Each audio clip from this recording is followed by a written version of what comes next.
నమస్కారం అండి. ఈరోజు మా ఇంట్లో స్పెషల్ పెరుగు వంకాయ. ఈ కూరని ఇష్టపడని వాళ్ళు మా ఇంట్లో ఎవ్వరూ ఉండరు. చిన్నపిల్లల నుంచి పెద్దవాళ్ళ దాకా అందరూ ఇష్టంగా తింటారు. ఇది ఎట్లా చేసేయాలో చూసేద్దాం.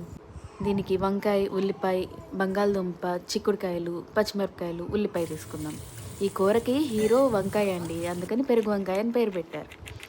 దీనికోసం ముందుగా కడాయిలో నూనె పోసుకొని తిరగమూత సామాన్ వేసుకొని వేయించుకుందాం.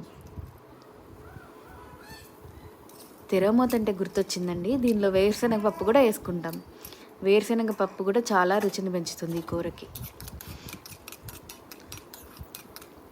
ఇది వేగాక ఇందులో చిటికెడు మెంతిపిండి, చిటికెడు ఇంగువ వేసుకుందాం. మెంతిపిండి ఇంగువ వల్ల రుచి వాసన రెండూ పెరుగుతాయి. ఇందులోనే కడుక్కొని కరివేపాకు వేసుకుందాం. జీడిపప్పు కూడా వేసుకుందాం. జీడిపప్పు, వేరుశనగపప్పు చాలా రుచిని పెంచుతాయి. ఇందులో సన్నగా తరుక్కొని ఉల్లిపాయలు, సన్నగా తరుక్కున్న పచ్చిమిరపకాయలు వేసుకొని ఒక్కసారి కలిపేద్దాం.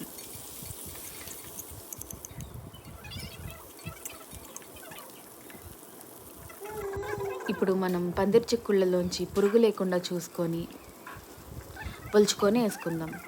ఈ కూర మా అత్తగారు వాళ్ళ అమ్మమ్మ గారు వాళ్ళు చేసేవారట. అప్పటి నుంచి ఈ కూర మా ఇంట్లో అందరూ ఇష్టంగా తింటున్నారు.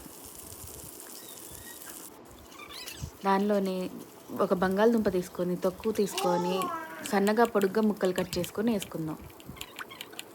ముక్కలన్నీ ఒకే రకంగా ఉంటే రుచి చాలా బాగుంటుంది. అందులోనే వంకాయలు సన్నగా పొడుగ్గా కట్ చేసుకొని వేసుకుందాం.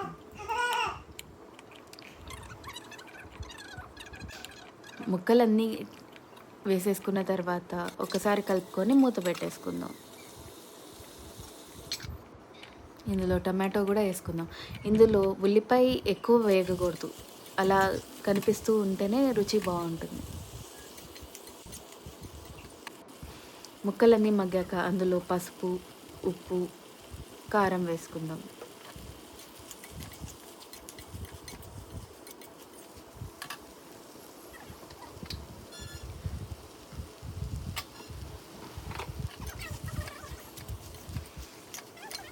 ఇందులో ఇష్టం ఉన్న వాళ్ళు ధనియా పొడి, జీరా పొడి కూడా వేసుకోవచ్చు.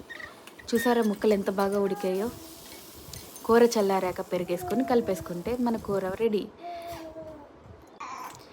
మీరు తప్పక ట్రై చేయండి. ఈ కూర మీకు కూడా ఖచ్చితంగా నచ్చుతుంది. ఇలాంటి మరిన్ని వీడియోస్ కోసం ప్లీజ్ సబ్స్క్రైబ్.